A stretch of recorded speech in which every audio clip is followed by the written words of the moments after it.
Losing myself and finding my strength, came to the conclusion that I want it all. Feeling that pressure of trying to do better. I want to reach heights, but too scared to fall. Too scared of failure, way more scared of feeling regret from not even trying. That's terrifying. I understand that chasing my goals, I bury my clocks because it take time. I gotta go, I already know. If I want to grow, you reap what you sow. That be the case. Planting my seeds and water my base. Yeah, I made mistakes. Yeah, I know you grow in your garden, but watch for the snakes. The people that act like you crazy for trying to stay far away. They don't think it's possible. I think it's possible. That is just hate. Yeah, they hate themselves because they on the shelf while you create a life that you love. A life that you love. Yeah. Loving the fact you're improving yourself. Decided that you would not settle. Decided that you got the drive to do it. The road got bumping your foot on the pedal. You go up a level. You turn up whenever it's time for you to go put in that work. I know my worth. I know it ain't gonna be easy. Yeah, I know it hurt. One thing is for sure. Yeah. Until they put me in this earth. Before I ride in that hearse.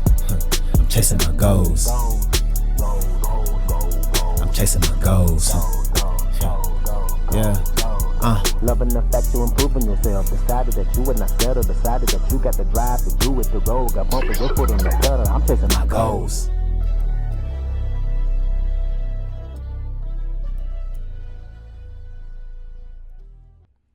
All right, and welcome back to another episode. Thank y'all so much for being here.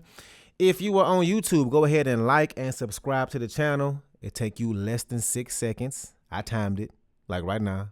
Just hit the button, like, subscribe. If you own a podcast platform, go ahead and leave me a review. Also, I have given y'all an easier way to support me. You can buy me a cup of coffee. If you know me, you know I love coffee. I drink coffee every single day of my life. Whenever I have it available to me, I will drink it. I love coffee, and it's very simple. I left a link in the description. It's a picture of a cup of coffee. Just click on that and buy your boy a cup of coffee. All right, let's go ahead and dive in. Today, we're going to talk about how your mind changes your reality. We're going to talk about how it changes your reality, and in some situations, it literally changes your body. And before I get started, I just want to say that all the things that we're going to discuss on here are based in science. I'm not just making some stuff up or giving you my opinion on what I think sounds good. I always want to make sure I give you things and ideas that are based on facts. And today, we're going to be talking about a few things I found from a woman named Allie Crum, and she is a professor of psychology at Stanford and director of the Mind Body Lab. And she did some studies that we're going to talk about, and it's based on people's minds and how they think and how the way they think actually changed their reality. Things in their lives changed because of what they had going on in their brain. So we're going to be talking about the placebo effect as well as something that's called the nocebo effect and how both of those things change our reality.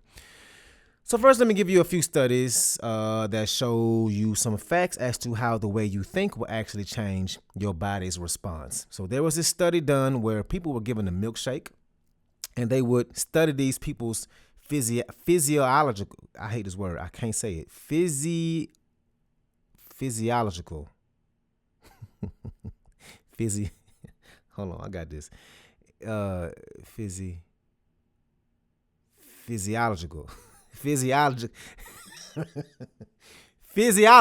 That don't sound right. Is that right? Physiological?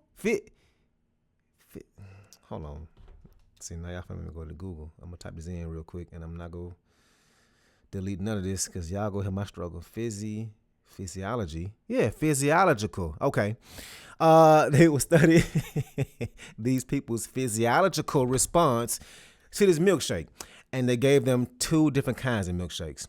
One of them was a quote unquote high fat, high calorie milkshake. And the other one was supposedly more healthy and a low calorie milkshake. And in reality, it was the same shake. No difference in these 2 milkshakes. Same shake the first week, same shake the second week.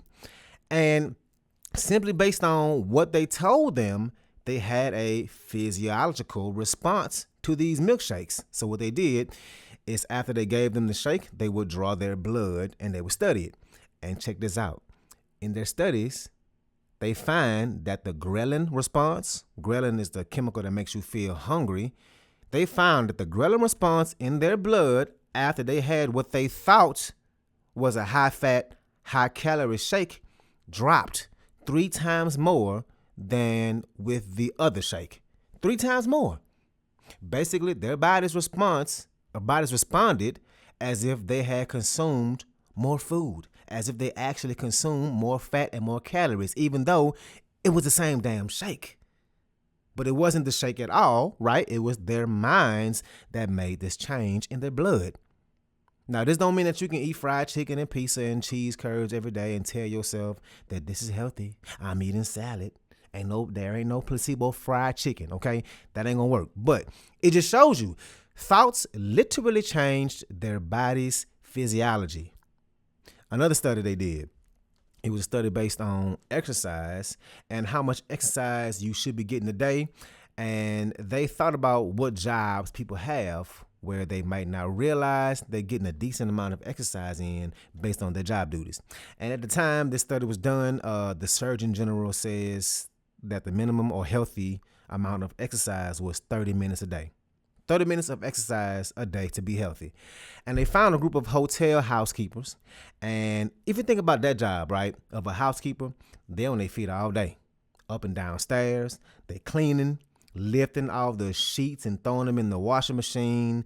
Way more than 30 minutes of exercise a day. And they did this study on them, and they asked this group of housekeepers, how much exercise a day do they think they're getting in? How physical do you think you are? Well, and also how well do you think you take care of yourself? And on average, these women rated themselves at a 3. A 3 out of 10, which is crazy. So what happened is they separated them, and they took one group of women in a room and told them that the Surgeon General recommends 30 minutes of exercise a day to be healthy, and told them that they are doing way more than 30 minutes a day, that they're actually taking really good care of their bodies, that the work they do is keeping them healthy. And they didn't say any of this to the other group. And they followed up with both groups a few months down the road. And the group they told this to not only lost weight, but their blood pressure dropped on average by 10 points.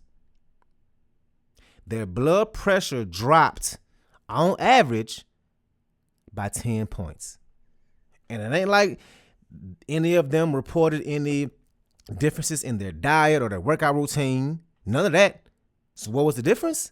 It was what they thought. Their thoughts. The way they thought about their situation and their job. Think about that for a second. They were able to lose weight and drop their blood pressure, feel better about their work, and didn't report any change in diet or exercise. It was the way they viewed things in their lives that gave their bodies the physiological response. And again, no, you can't sit on your couch and say, yep, I'm burning calories right now. We understand that, right? But what this really comes down to, what this is, which is so fascinating to me, is the placebo effect. And I'm sure you all know what that is, but it's when, let's say, they have a drug and they give half the group the real drug, they give half the group a sugar pill, which should do absolutely nothing. But the folks who get it don't know it's fake, and they think, hey, this drug is going to cure my illness. And the sugar pill really cures them. But it's not the sugar. It's not the pill. It's the fact that they actually think they are being cured. And through the thinking that they're being cured, they actually cure themselves. And the placebo tests are required, right, when introducing a new drug. And the even crazier part is 33% of all medical healings are a placebo effect. People think that they are being healed, and because they have this thought, they are healed 33% of the time. I don't know about you, but that's crazy to me, right? And I don't know why people don't talk about this anymore or more than they do, because just by thinking you are healed, it can literally heal you. Just the thought of it. So ask yourself this: if I can think myself into being healed, can I also think myself into sickness? Yes. The answer is yes. Hell to the yes. So when folks take a new drug and the doctor tells them about the potential negative side effects, you better believe that those people are more likely to experience those side effects. That's a fact. People who think they have a fever can have a 3-degree jump in their temperature. That's a fact. That's a study. You can literally give yourself a higher temperature just because you think you have a higher temperature. Those are physiological effects. And the question is, what does this show you, right? This shows you that the way you think about everything in your life changes you and everything in your life. And I forgot who made this quote, but it says, when you change the way you look at things, the things you look at change. If you change the way you look at things, the things you look at will change. If you change the way you look at your body will change. When you change the way you look at your relationships, they change. When you change the way you look at your finances, everything, your happiness, your joy, your peace, all of these things, they will change. So it's not just the circumstances in our lives that make a difference, but what we think about these circumstances. It's like that story of these two sons, and I've told this on here before. They both had an alcoholic father growing up, and one of the sons went on to become this successful business owner and entrepreneur, and the other son, he went on to be homeless, who was alcoholic. And they asked the successful son, hey, why didn't you become an alcoholic? And he says, because my father was an alcoholic. And they asked the homeless son, hey, why did you become an alcoholic? And he says, because my father was an alcoholic. Same circumstances.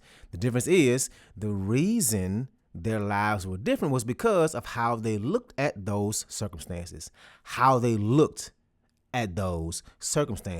we have to ask ourselves, what are we thinking about? What do you think about when you think about your past? What are you thinking about when you think about your present, about your future?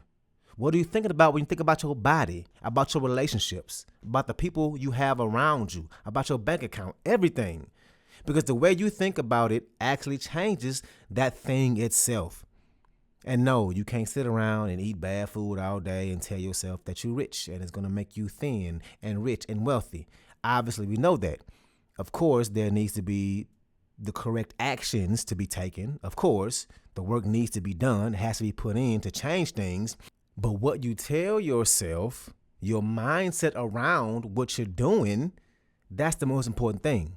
So no, you ain't gonna eat bad food and tell yourself you're getting skinny. And that's gonna actually happen. No.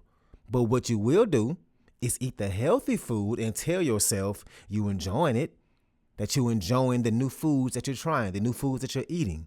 You loving what this food is gonna do to your body, for your body. I'm enjoying the fact that this food is making me healthy and making me live longer. And you start to enjoy eating the healthy food, because that's one of the biggest complaints about eating healthy, right? We hear it all the time. And maybe you feel the same way, that healthy food just ain't as good as the regular food. Maybe it could be that you just so in love with the taste of the bad food that you won't allow yourself to be in love with the taste of the good food. If you hate the gym, if you tell yourself all the time, damn it, I hate being at this gym. Man, I don't feel like working out today. Damn, I hate my trainer. He always give me all this hard stuff to do. I can't stand working out. Working out sucks. Well, instead of saying all that, tell yourself how much you love taking care of your body, how much you love taking care of yourself. Remind yourself of how each set in the gym, it matters, and how you can acknowledge the fact that, yes, this is hard, but guess what? I showed up for myself today. And what you do is you take those things that are going to help you make these massive changes, right? The eating healthy, taking care of your body, going to the gym, the consistency of working and growing your business, making 100 calls on your sales job, the doing more than the bare minimum in damn near everything you do in life.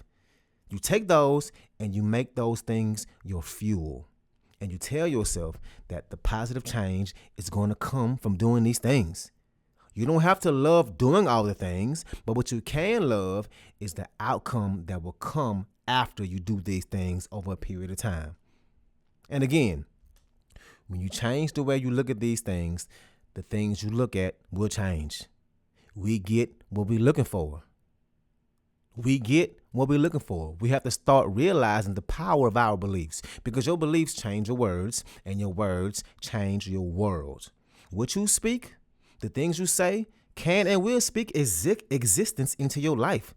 Don't say you can't. As cliche as that sounds, as cliche as that may be, because we have heard it a million times, don't ever say I can't.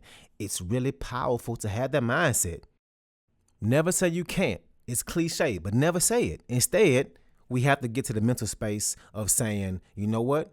I haven't been able to yet. Or, you know what? I haven't been able to yet, but I will. Or, it hasn't happened yet, but I'm working on it.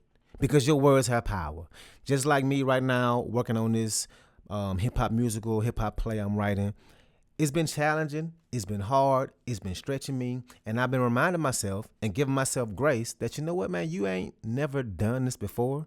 You've never wrote a play. Hell, you've never even wrote an album. And you writing a hip hop play called The Black Album. It's a play and an album at the same time. Two things I ain't never wrote before in my life. And here I am writing it. One, it's taking longer than I thought it was going to take. Two, it's more challenging than I thought it was going to be. Duh. Duh. I've never done this. But what I'm not doing is telling myself that I can't. Because I know I can. I'm just having to learn. I'm having to go through this area of stretch and growth and figuring out what works, figuring out what don't work, and just understanding and learning how to write a hip hop musical, because I've never written that, right? And instead of telling myself I can't, I'm telling myself I'm learning. I'm telling myself I'm figuring out as I go. I'm telling myself I'm making myself stronger as a writer, as an artist, as a creative, which I am. And you better believe I am going to finish it. I'm actually, I was going over my stuff just today, and I'm real close. I'm like, if I had to guess, I'm going to have to say I'm probably 3/4 of the way done. I feel like I got a couple of scenes to write, a couple of songs to write, and this thing finna be done, at least the first draft. But again, I never told myself I can't, even when I felt like I was lost and I felt like I couldn't. Because there was a time I was like, man, can I do this? Like, did I bite off more than I can chew? But I stuck with it and made sure I tapped into what I was telling myself. And I erased the word can't from my vocabulary, and I just kept going and telling myself that I am figuring this thing out, and I will. So my point is, your words have power. If you believe it, then that's what you're going to get. And that goes for everything. Just like with the placebo effect, if your mind can heal your body just because you believe you're taking medicine that's going to heal you, you can change things in your life using your words. Telling yourself that you can, telling yourself that it's going to happen. Use your words to plant it inside your brain and turn that into a belief. And believe and believe and believe. And the whole time, if you have this belief that, yes, I will create this business. Yes, I will take that next step in my career. Yes, I will make this deadline, whatever it may be. If you have that belief and are putting in the action towards making that thing happen and staying consistent, don't you think that's going to be the thing that's going to get you over the top? I know it can.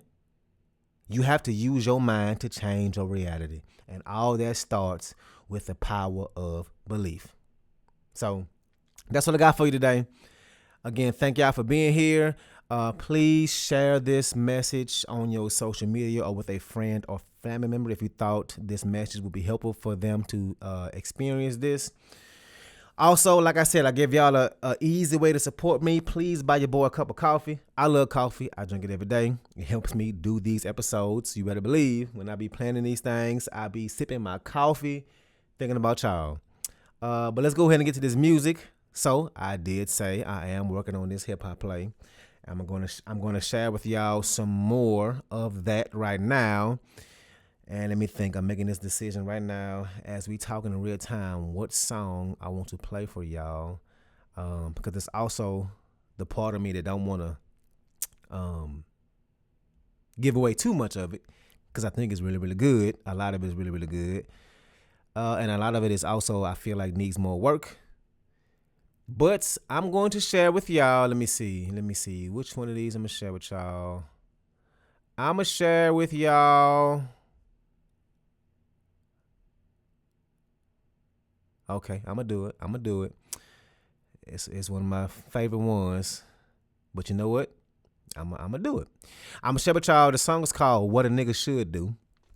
So again, if you haven't been listening, or if this is your first time hearing about this project, it is a hip hop musical, and the concept of it is it's called the Black Album. So each scene slash movement slash song is its own separate piece, its own separate thing, and as well as own separate theme. And the one thing that is a constant is the main character, which is myself, and he is the griot. And the griot represents black. He represents blackness. He has traveled throughout the history of all black, and he's been embodying people throughout the history of black culture. And each scene is him as a different person, still the griot, but in a different life. So in this scene, it's called "What a Nigga Should Do." I wrote this scene specifically for me and my homeboys, Sap and Mosley, and they're having a conversation about what a black man should do if they ever get pulled over by the police. The scene is before the song, so you won't hear that scene, but you will hear the song that comes out of it. And in this scene, the two characters, they have different ideas on what they think they should do, or different experiences on the way they handle getting pulled over. And the griot is basically saying this is what we have to deal with as black folks, as black people, as a culture, as well as addressing the issues on why. And you probably won't be able to tell all three of them, all three characters, because it's just me right now. I recorded all the voices myself. But you get an idea of what the song is going to be like. Again, these are what's called wet vocals, meaning it's not, I didn't go to a studio and produce this. I just did it mainly to be able to hear it out loud for myself, so that it's not going to sound like studio quality. It's just recorded over a beat. Anyway, I talked way too much. Let's get to this thing. Like I said, it's called "What a Nigga Should Do." It's from my upcoming play, which I will have more info on that as far as it being produced. Fingers crossed, prayers up to God. Sooner than I thought. Anyway, let's get to it. It's called "What a Nigga Should Do." Let's ride out. That's nice. That's nice. It's a tragedy because these are the life and death scenario conversations our mothers have to have with their boys. A job they can't afford to go unemployed. I can't afford for a cop to feel intimidated and make a judgment call. I'm not puffing my chest, I'm just trying to breathe, that's all. And she can't breathe while she tries to grieve. Can't be done. How many times will a black mother be transformed into God, having to sacrifice her only begotten son? It's exhausting having to stay woke. And I'm afraid to go to sleep. I might get shot by the police. If you smart, do it like me. What a nigga should do. Let's see. It's 7 at night, he's making the list and checking it twice, cause he gotta drive. Do-rag, off, seat, upright, seat belt buckled, he wanna survive. Not driving too fast because he don't gotta go fast, because he on time. And if I play it safe, I'll be just fine. He get in this car, somebody will probably think he a star because he on cam. Cell phone, charged up, dash cam, brand new GoPro, ready because he ain't playing. Not looking for trouble, but ready to bust they bubble if he get jammed. And I won't stop recording, I don't give a damn. It's exhausting, and I'm afraid to go to sleep. I might get shot by the police. If you smart, do it like me. What a nigga should do. Let's see. He did everything right, but still got flashing lights. He gotta stay calm. Both hands on the wheel. 10 and 12. Yes, sir. No, sir. Already got sweaty palms. Saw somebody down IG, got PTSD like he was in numb. God, please don't let me die before my mom. He did everything right, but still got flashing lights. He know they wrong. Go live, Facebook, IG. No, sir. No, sir. Not turning off his phone. They got him fucked up for trying to search his trunk. He like, hell no. I know the law and this ain't how it go. It's exhausting, and I'm afraid to go to sleep. I might get shot by the police. If you smart, do it like me. What a nigga should do. Let's see. Let's see. Let's see. When you can't trust the police, that history is so deep. Let's see. Let's see what the history says and why are we 3 more times likely to be killed by the police? I need to see. Let's see. Let's see that wrong step he took when he left home without his knowledge. Made a cop look at him sideways and he feel a way about it. Don't assume he got a weapon, the odds say he don't got it. Just this 9mm cell phone and a semi-automatic wallet. Let's talk about it, yeah, let's see. You can't trust what's on the TV. You think we the ones who kill cops? It's more likely you kill me, like what do you see? And why do death gotta be so cheap? You feel the threat, so you bring death. What if that was your niece? We might weep tonight, but we know joy cometh in the morning. We rejoice every time we get let go with the warning. What a nigga should do? We ask that question every day. A better question is why we gotta ask in the first place. It's exhausting.